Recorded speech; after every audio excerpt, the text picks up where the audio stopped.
ये तस्वीरें देश के हाई प्रोफाइल संसदीय क्षेत्र रायबरेली की हैं। चाक चौबारों, गली मोहल्लों का हाल बेहाल।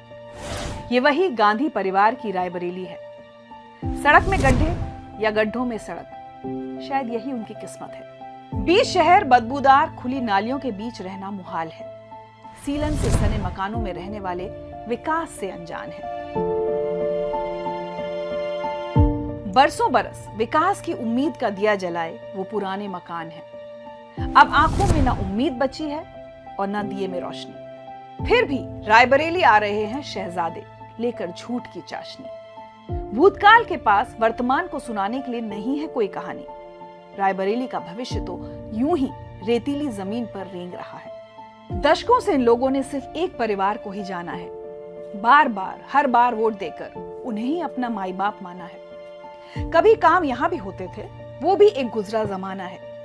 वो आज भी 5 साल में एक बार लोकतंत्र का उत्सव मनाने आते हैं। विकास के नाम पर कुछ झूठे मूठे वादे करते हैं और वोट बटोर ले जाते हैं। फिर 5 साल ये बदहाल सड़कें लाल बत्ती लगी गाड़ियों को तरस जाती हैं। उम्मीद तो बनती है, फिर भी विकास की कोई खबर नहीं आती है। चुनाव दर चुनाव रायबरेली ने गांधी परिवार को अपना नेता चुना, लेकिन गांधी परिवार ने विकास के लिए कभी रायबरेली को नहीं चुना। गांधी परिवार ने हर 5 साल में रायबरेली को सिर्फ वादों की सौगात दी। बदले में रायबरेली ने गांधी परिवार की सोनिया को संसद में कुर्सी दी। 2004 से 2024 हो गया। संसद में सोनिया जी को एक बार भी रायबरेली की याद नहीं आई। रायबरेली की ये तस्वीरें विकास के लिए किए गए वादों और दावों की पोल खोलते नजर आई। बंद पड़े कारोबार, बंद हुए व्यापार सारे। रायबरेली में एक अजीब सा मंजर नजर आता है। एक वक्त था जब ITI लिमिटेड 6000 से अधिक लोगों को रोजगार दे रहा था। आज रस्सी के सहारे टिका इसका बोर्ड अपनी नाकामी की कहानी सुना रहा है। ITI की ताकत महज 1/4 रह गई है। 32 में से 5 ही सहायक फैक्ट्रियां जिंदा बची हैं। रोजगार के साधन एक एक कर अपना दम तोड़ते रहे। रायबरेली बेरोजगार होती रही। गांधी परिवार बेफिक्र रहा। फैक्ट्रियों में ताले जड़ते गए और शहर की आबादी पलायन करती रही। आदर्श ग्राम योजना के तहत सांसद सोनिया जी ने उर्वा गांव को गोद तो लिया, लेकिन उर्वा गांव के लिए विकास के वादों ने उनकी गोद में ही दम तोड़ दिया। 2014 से इस कार्यक्रम के तहत गांव में 2 लाइटें और 2 नल ही सोनिया जी की उपलब्धि हैं। उर्वा गांव के लोगों को तो ये भी पता नहीं कि सोनिया गांधी ने उनके गांव को गोद लिया है। रायबरेली को अपना परिवार कहने वाले गांधी परिवार ने सपने खूब दिखाए। 2007 में कहा कि रायबरेली में आधुनिक रेलवे कोच बनेंगे, रोजगार के साधन खुलेंगे। आधारशिला भी रखी गई और 2009 में फैक्ट्री का निर्माण कार्य भी शुरू हुआ। बड़ी धूमधाम से सोनिया जी ने 2012 में रेलवे कोच फैक्ट्री का उद्घाटन भी किया। कांग्रेस अध्यक्ष ने 20 कोचों को हरी झंडी दिखाई। पता ये चला कोच तो कपूरथला पंजाब में बने हैं, बस कांग्रेस ने इन पर मेड इन रायबरेली का स्टिकर ही चिपकाया था। असलियत में तो रायबरेली के हिस्से में कोचों के रंग रोगन का काम ही आया था। गांधी परिवार ने रायबरेली के लोगों से झूठ बोलने में कोई कमी नहीं रखी।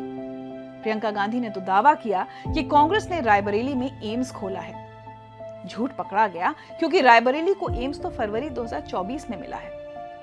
बरसों से गांधी परिवार का रायबरेली से जुड़ाव सिर्फ EVM मशीन तक ही रहा। रायबरेली के लोगों से ही वोट लिया और उन्हें ही अंधेरे में झोंक दिया। देश में 97% घरों में बिजली, यूपी में 91, रायबरेली में सिर्फ 89%। खैर, पहले से तो हालात बेहतर हैं। डबल इंजन की सरकार के कारण बिजली तो अब आती है। पहले की वो लालटेन और मोमबत्ती में बीते जीवन की कभी कभी याद दिलाती है। खुली नालियों में आड़े टेढ़े पड़े पत्थर और कचरा स्वच्छता की कहानी सुना रहे हैं। देश भर के घरों में स्वच्छता 70%, यूपी में 69, तो रायबरेली में सिर्फ 55% क्यों है? स्वास्थ्य पर सोनिया जी ध्यान देती तो शायद 1000 में से 55 शिशुओं की मौत नहीं होती। स्वास्थ्य सुविधाओं को संवारती तो 1000 में से 33 नवजात बच्चों की मौत नहीं होती। सोनिया जी बच्चों के पोषण को समझती तो 1000 में से 47 बच्चों के अविकसित होने की बात सच्ची ना होती। विकास तो ख्यालों में भी नहीं था। गांधी परिवार की रायबरेली के लोगों से भावनात्मक दूरी भी बनी रही। सिर्फ पर्चा भरने आती, लोगों के भोलेपन पर मुस्कुराकर अधिकार से वोट लेकर जाती रही। एनटीपीसी का बॉयलर फटा, कई लोगों की जान गई, पर गांधी परिवार सुध लेने नहीं आया। रेल हादसा हुआ, दूर किसी गांव में नाव पलटी, अपना परिवार कहने वाला गांधी परिवार झूठा दिलासा देने तक नहीं आया।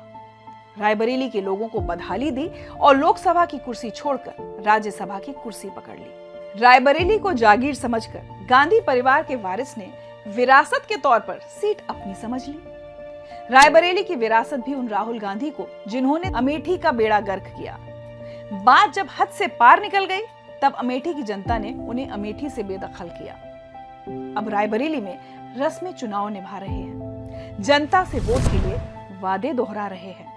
अब वही राहुल गांधी रायबरेली की तकदीर बदलने का दावा कर रहे हैं।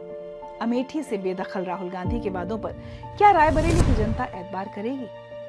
जिन्होंने विकास का चेहरा तक नहीं दिखाया, क्या जनता उनके दावों पर विश्वास करेगी? बीते चुनाव के रुझान तो गांधी परिवार पर अविश्वास की कहानी सुना रहे हैं। अब रायबरेली गांधी परिवार से जवाब मांग रहा है। 2009 की तुलना में 2014 में सोनिया गांधी का वोट शेयर 9% कम हुआ। 2014 की तुलना में 2019 में सोनिया गांधी का वोट शेयर फिर 9% कम हुआ। अब रायबरेली की जनता जागरूक हो चली है, गांधी परिवार से मुंह खत्म हो चला है। अब रायबरेली की जनता को विकास चाहिए, विकास के लिए वादों पर विश्वास खत्म हो चला है। रायबरेली की जनता की माने तो ऐसा लगता है कि इस बार रायबरेली का मन बदल रहा है और 4 जून को पता चलेगा कि रायबरेली ने इस बार किसको अपना परिवार बनाने का फैसला किया है। रियल स्टोरी के आज के एपिसोड में इतना ही।